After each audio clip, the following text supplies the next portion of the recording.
So let's start from the beginning. Oh, it was mayhem.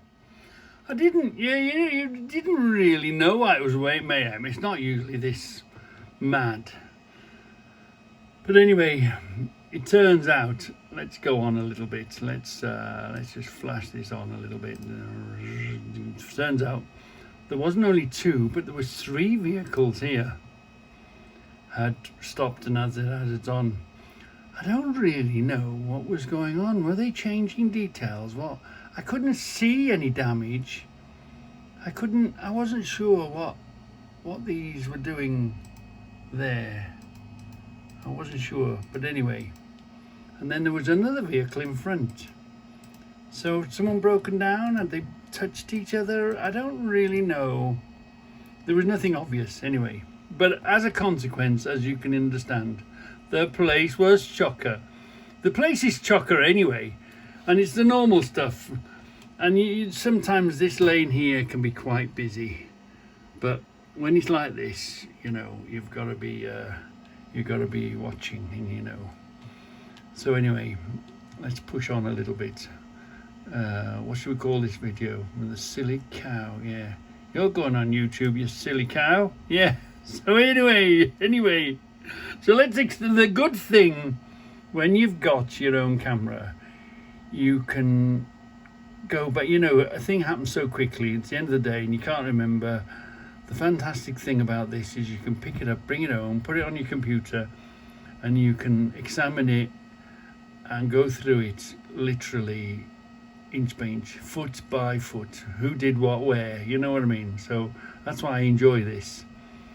So we can see it's pandemonium, and they do cross. We shouldn't go on the hatching, but you do, because there's not a lot of distance up there and there's a space here, and doing that isn't that bad. It's okay, you know what I mean? So I'm behind this guy, so here we go. Yeah, so when you're in the lane, it's his responsibility to move into this lane with care. I'm in the lane, and obviously I should drive with care and let people in. But the ultimate responsibility is the person that is changing the lanes. I'm in my lane, minding my own business, doing my thing, right? So, it's nice to be nice, let someone in. You understand they want to cut across and go around a roundabout, and there's another one here. We ain't got a problem with that. Ain't got a problem with that one. Look at this stupid cow here. Now watch. She virtually swerves in front of me, sort of thing. She turns in. Can you see at the angle of the vehicle? Mad. And first of all, she's driving over the hatchings, and she's moving into my lane. So she's a loser. There's no way that you're not going to pay the bill. If something happened or whatever, an insurance claim, a damage, or however, whatever. Anyway. So look, and I move forward. She goes beep. She stays there. My God, she doesn't realise. So I've hit the brakes now. Okay. So I let her move now. Whenever that sort of situation. Look. And she gives me eyeball, but she doesn't realise I've got my camera running. And she gives me a good look like this, looking up at me. And I go, you're going on YouTube, you silly cow? Yeah. So, yeah. She's going on YouTube, the silly cow. Yeah, you can't be wrong and then complain about it. Yeah, but it's mayhem. It's madness. This is Pump Island. This is what it's like. People are trying to swap lanes, and you've got to have eyes, naturally eyes. But let's have a look at that in the full flow of things. Watch this corner. Look, she virtually. Yeah, I'll let them go. No problem. Let them go. Oh, do you see that? Did you see that?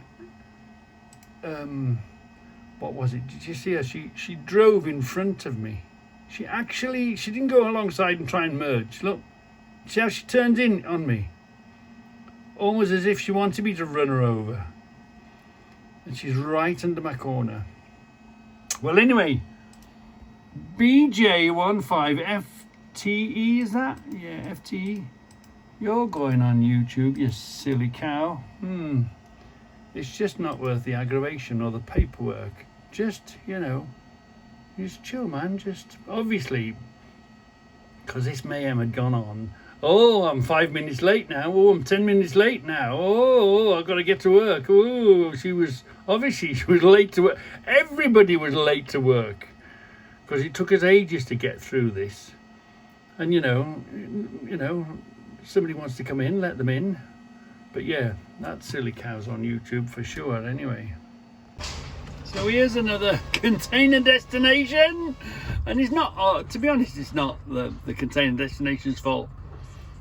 If you came here with a 45 footer, and they're talking about 50s, but let's say 45 footer, a pretty standard curtain sider to make a delivery, I've come here with a 20 footer. Now luckily I was able to shrink it and turn, but just to give you some sort of scale, look, that van is on the gate there, that's shut, okay? And there's this space. You've got no way, if you came here and the gates were shut, or you turned the wrong turning, you've got no way. And we're on a business, industrial estate, premises type. Oh, what's the little Mini? It's the nose of the Mini. Now watch this guy struggle out. There's just no space here. Is the van going to move for him? Oh yeah, I think the van has moved for him. I haven't seen him coming, but watch. And this is a little rigid. What you do with that, luckily I was able to shrink it down.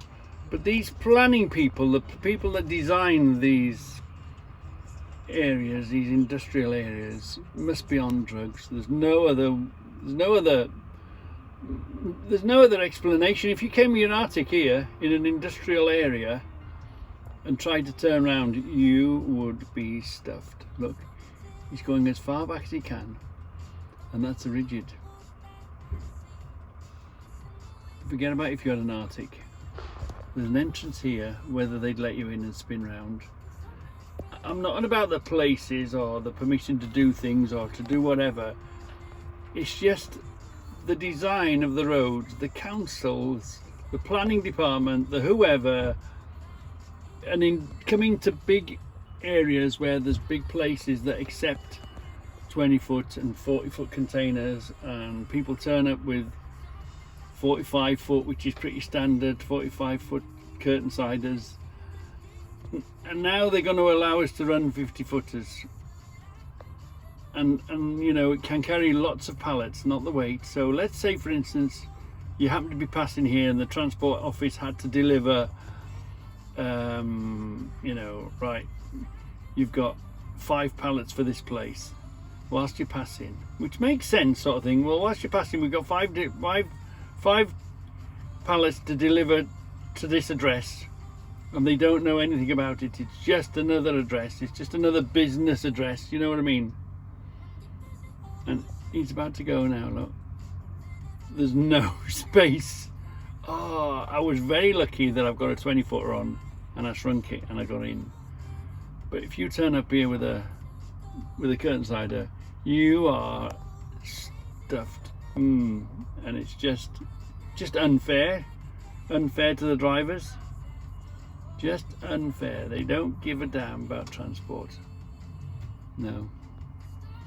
Where's this man going to go? I think he's going to go back to his spot. He must be waiting for a pickup, or obviously there's a reason. But he's going to go, just to give you some sort of fair old big van, mind. But it's still tiny compared to an Arctic.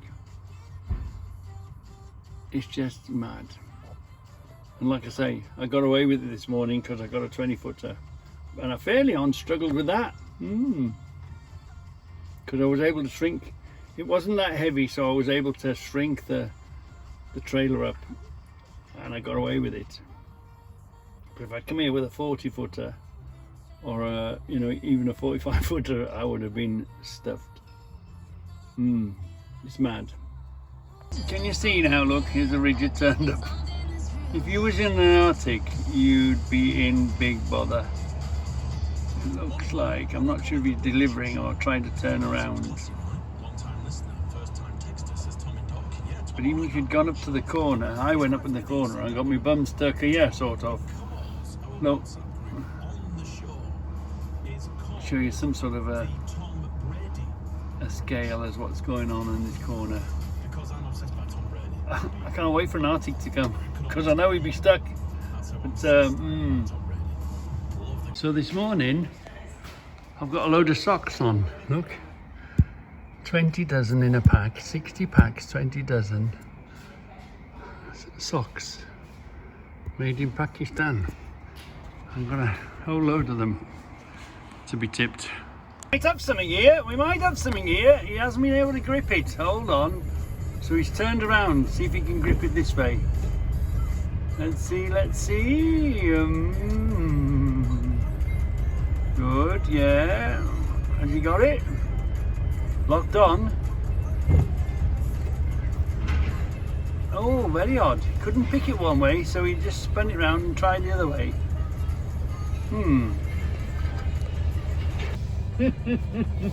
We've all been there, we've all been newbies. He's tried to blindside into there, but he can't make it. We've all been there, haven't we? We've all been in there. 3 spaces, can't blindside into it. He had about 3 or 4 attempts. Oh dear me, we've all been there. You know, he's going to manage this one all right. Is he going to manage this one all right? I reckon so. Come on, mate. Come on, mate. Good lad. Once he's given up on one job, his confidence is knocked. Is he going to get in there? Ooh. Don't know. There's a guy behind him. He's backed up. You can see him coming. He's backed up out of the way. Oh dear me, he's got himself in a right pickle, and we've all been there. Look at this guy up there. At least he's in the cab. He's going to get out of the way. Watch this other guy. We're going to get a bib. Yeah, look, he's backing up. The other guy's getting out of his way. He can see him a mile off. When you do it wrong, you can be seen. Oh, too much angle. He's going to hit this other one. Yeah, he's right. Look how close he is to that one.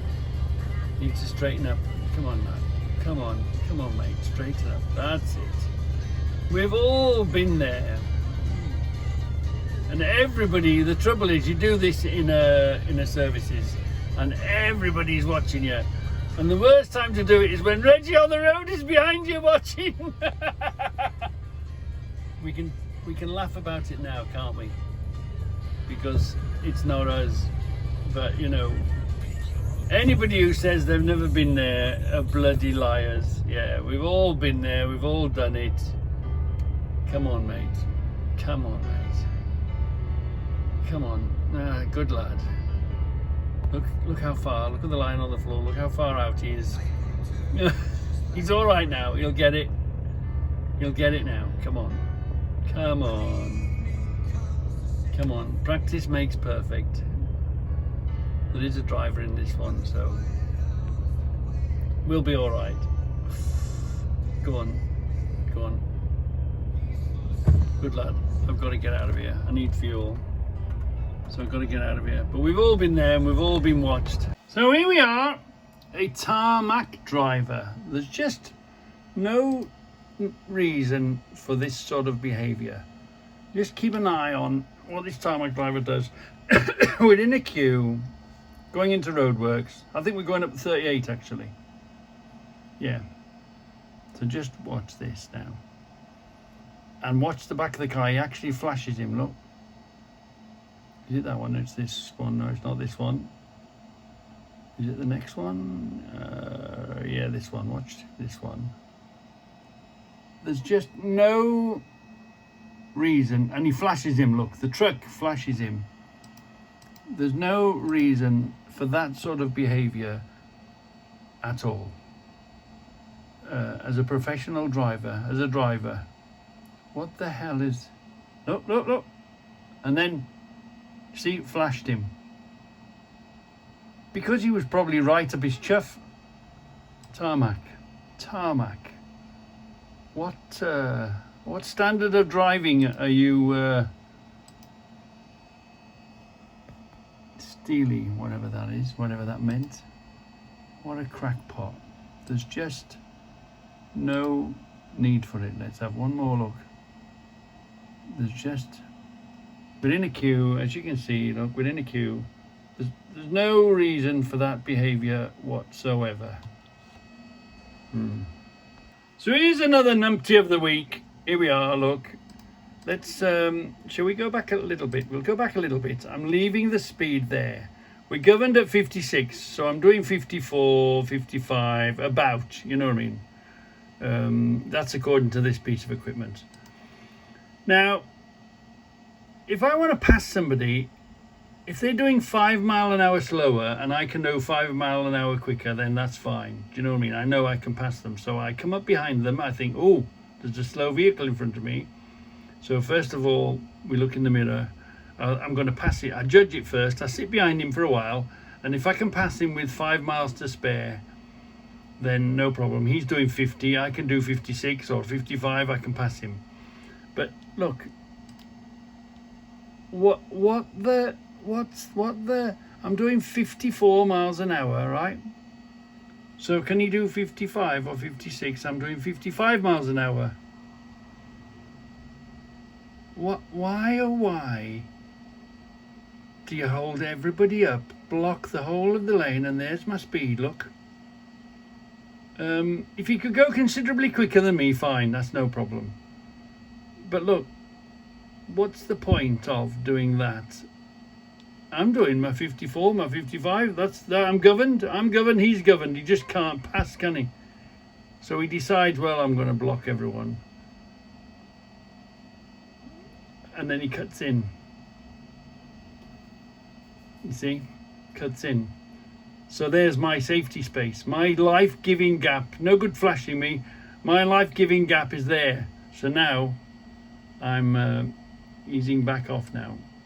I am creating my life-giving gap. Obviously you can't stop and put the brakes on, you know, but now I'm easing off slightly. You can see my speed reducing because I am now making my life-giving gap. And off he goes again, look. It doesn't make sense to me. It doesn't make sense at all. Here I am, look, there's a guy in front of me. I'm keeping my life-giving gap. I'm watching what he's doing. There's a junction coming. I wonder if he's going to come off at the junction. Fine, he's going to come off the junction. That's me now. Let's go back. Let's go back here. Where were we? Let's go back here. I can go back at my 56 or my 55. That's where we govern to 55. It's flat to the mat. Yeah. But it don't get you nowhere. And the only reason that gap's there is that's my life-giving gap. I have made that to keep me safe. I'm only interested in keeping me and my truck safe. They just crack me up, they do. Crack me up. So this morning, or this afternoon I should say, here I am going into Landor Street. I'm going to swap my boxes, and there was a hell of a queue. It was creating mayhem, and I'll show you that. Now usually it goes back to, well, we called it the old music shop, but it's the music shop's been flattened now and they've put a set of flats there. But go back to the music shop roundabout, which is sort of standard. Anyway, just keep an eye on the time, look, 10:21. So we're queuing to get in to the Landor Street now. It's usually, well, shall I say historically, it's always been the containers that block this road off. You know, in the old days, we used to queue all the way back here, and the containers. So It was quite unusual for this to happen. It's the first time for me to see this company be responsible for this. So anyway, we're here. We're 10:21. So let's move forward. Let's give ourselves 10:21, 10:31. Where are we? Look, we've moved forward slightly. I'm going to Freightliner. Nothing's moved. Okay, give ourselves another, what should we do? Give ourselves another 5 minutes, eh? Ah, yeah. So let's go back. Where were we? And we begin to move. So let's go over there now, yeah. Let's go over there. He's nudged his way forward. Yeah. So he's up here. So he tucks over. So it's all right, because you've got to fill this road, because the silly idiots try and come on this grass and try and come around you. So anyway, come on, Reggie, move. Oh yeah, we're moving. Right. And what happened? This queue had affected the ring road, which then affected Pump Island, which then affected the motorway, and the man in the weighbridge didn't have a clue. How could he have a clue that it created absolute mayhem just because they couldn't get the trucks for whatever reason, whatever had gone wrong or whatever had happened. See, I don't want where this guy's going.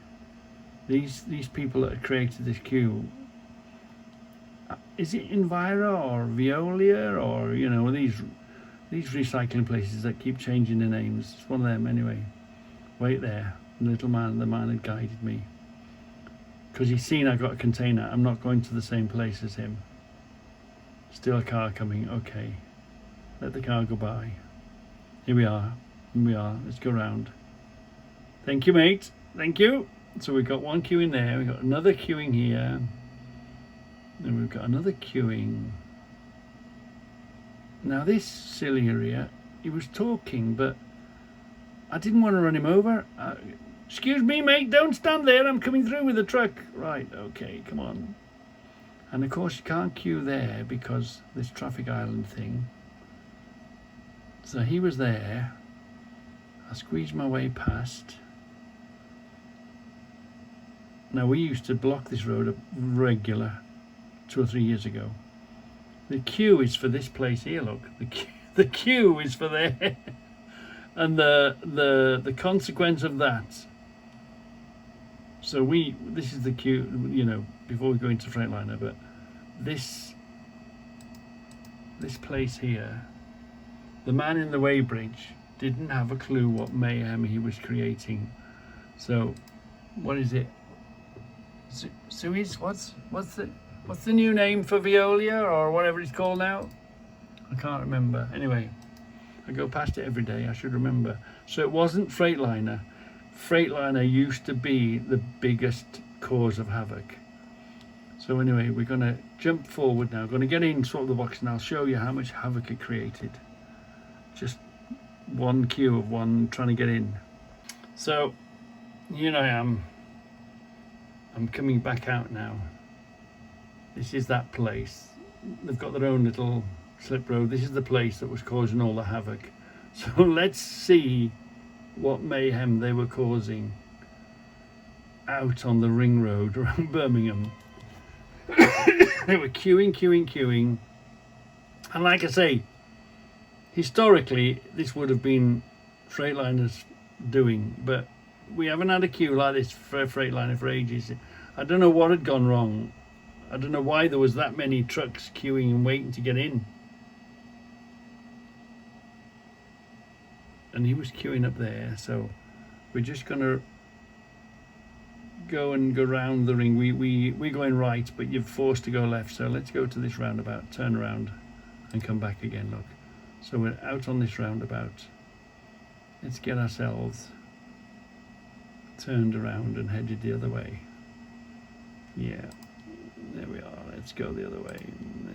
We are now. We've come out of there. We've come out from under there, Landor Street.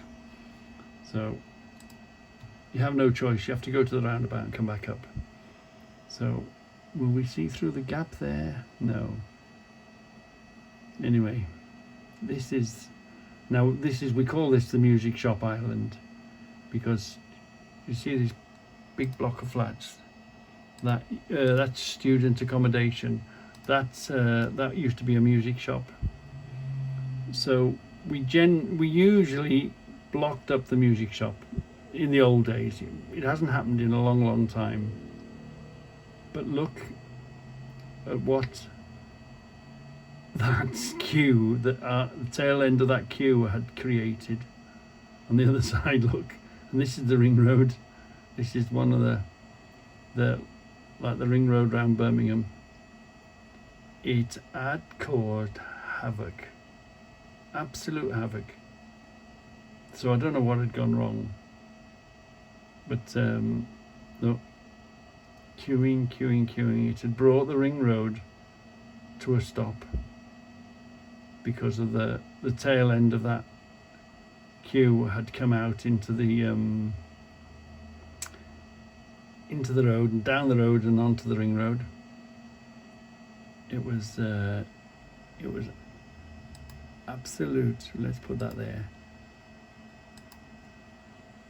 It was absolute. Can you see the other side? It was absolute mayhem. Yeah.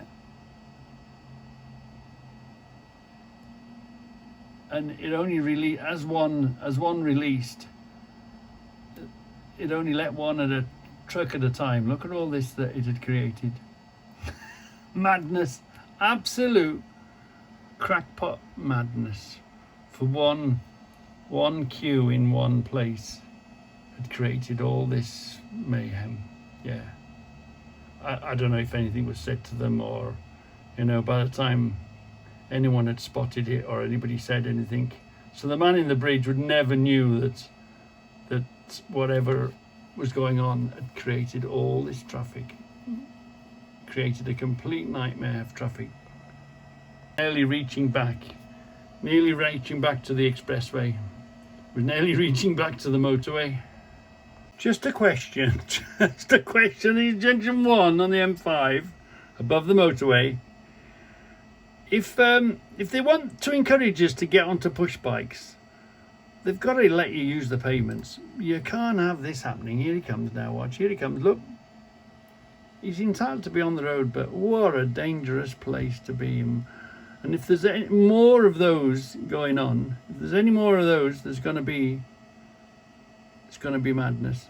Bloody push bikers. Because, strictly speaking, he's not supposed to be riding on the pavement. But really, you don't want them on the road. It's not safe, is it? They should make the solution before they encourage more of these push bikes, especially on the busy junctions. We've got way too much unused. I mean, grass. All this grass. If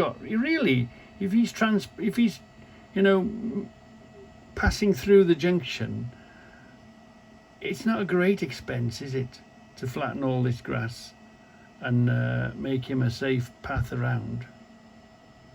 It's just madness. They're not. The right hand doesn't know what the left hand is doing.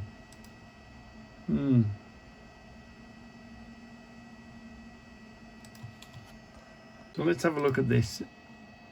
It wasn't so much a close. It just shows you the crackpots that are out there on the road. He's going to come off left. He's in the middle lane. Nope. Rather than staying, he got to get past the truck. I'm guessing that's what that was. What else would you call that? Keep an eye in this middle lane. And look how late we are coming to the junction. We've passed the 2 and the 1. Look. Just get around the truck. Yeah. Just, you got to cut the nose of the truck off. Yeah. It just boggles the mind. So late coming off a junction on a motorway, having to cross another lane. So dangerous. So here's one for you. for you Eddie Stobart fans to hate me a little bit more. it's it's the it's the mind. It's the mind. It's the mind of it. It's what's this guy thinking? So I'm allowed to come. Let's go back a little bit. So there's a solid line here. I want to go off at junction 7. This line tells me I can't cross just yet because it's a solid white line. So we stay here. The inside line is shut. Now, because these lines are now broken, that allows me to change on the inside lane, which is what I'm going to do. And I'm going to slide up the inside of these because I can see there's a queue developing. Fine, no problem. They're going straight on, they're going straight on. I'm coming off the junction, fine. So I'm keeping an eye on this guy here. And who is he? He's an Eddie Stobart truck, yeah. So, okay. He's maybe coming off the junction too. Oh yeah, this is the junction I want. So, fine, we'll keep an eye on him. Simply because he has no lane discipline. He doesn't know whether he wants to go the left or the right hand lane up the middle, which is sort of okay. Which is sort of okay. But what I want is what he's doing is junction hopping. But the thing is why is what frame of mind is he in that he has to come off a junction and go back on it? And if we all did that, all these junctions would be completely shot, wouldn't they? Here he goes, look, there he is, look, Eddie Stobart, junction hopping. Why? He must be highly stressed. Is it the office ringing him? Is it the schedule that they're given that they've got to rush around? Is he just unlucky and he's been held up somewhere? What's in that guy's mind that he has to behave like that? Is it a personal thing, personal choice, something he wants to do? I mean, if he's that impatient, he shouldn't have a license or a job, should he? Or is it the firm? Oh, hurry up. Has somebody been on the phone chasing him? Hurry up, the customer's waiting, blah, blah, blah, blah, blah, or whatever. But how naughty. What if we all did that? None of the junctions would work. The motorway wouldn't work. He's junction hopping. So who is chasing his arse? Is he chasing his arse? Is he under pressure? Is it a personal thing? Is he under pressure himself? Or is he under pressure from the firm? But you know, it just opens your eyes to how many bumps and scrapes and how many bad Eddie Stobart drivers there are out there. Is that a bad move? I just thought it was a bit unprofessional. It's not the done thing. But obviously you'll let me have your opinion on that, won't you? But naughty Eddie Stobart drivers, I thought. No wonder they smash them up and they pay peanuts for them, because it seems that they're all just a bunch of monkeys. So this is just an observation. Being a skip man, oh, you must have to have a thick skin if you're a skip man, because if the man says he wants it on his front garden, you've got to put it on his front garden. Whether it blocks the whole road and causes mayhem, the man is entitled to have his skip on his front garden. And if that's what you got to do, then that's what you got to do. Because if the man has ordered a skip and he wants it on his front garden, well, the man gets it on his front garden, and everyone else is just going to have to wait, aren't they? How much pressure, how many eyes were burning into him whilst he was making that move and delivering his skip. I want to show you this, look. I'm just coming out of the yard. I see a push biker coming. I'm not anti-push bike. I'm even nice to a push bike, look. I backed up, I let him carry on. Yeah, he shouts thank you, yeah. So, look, I'm not anti-push bike. I could have stayed there, couldn't I? I was probably going to be in the wrong if I did that anyway. But I'm not anti-push bike, because I will get out of a push bike's way if it's coming. So here we are, we're back at junction 10.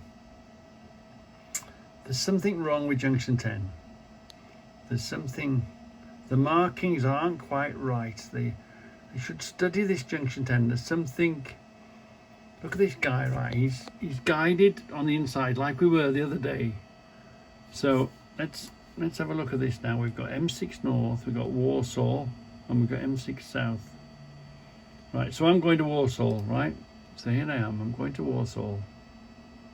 And you see there's a car up the inside of him there. So he can't really come over. He's trapped on the inside of the roundabout.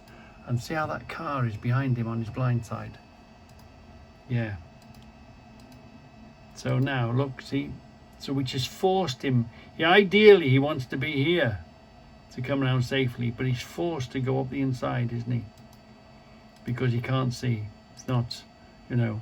And I've got Warsaw and Warsaw. Really, I want to be over there on the outside, but by this time I've got cars round the inside of me, so I'm trying to come over nice and gently, but there's still cars on the inside of me. It's now put me there where I went. It's put me here.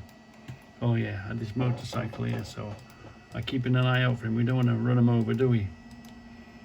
So let's go back slightly. Let's go back a film. You see, this lane should be left and M6 North. This should be Warsaw, and okay, M6 South. But there's something not right.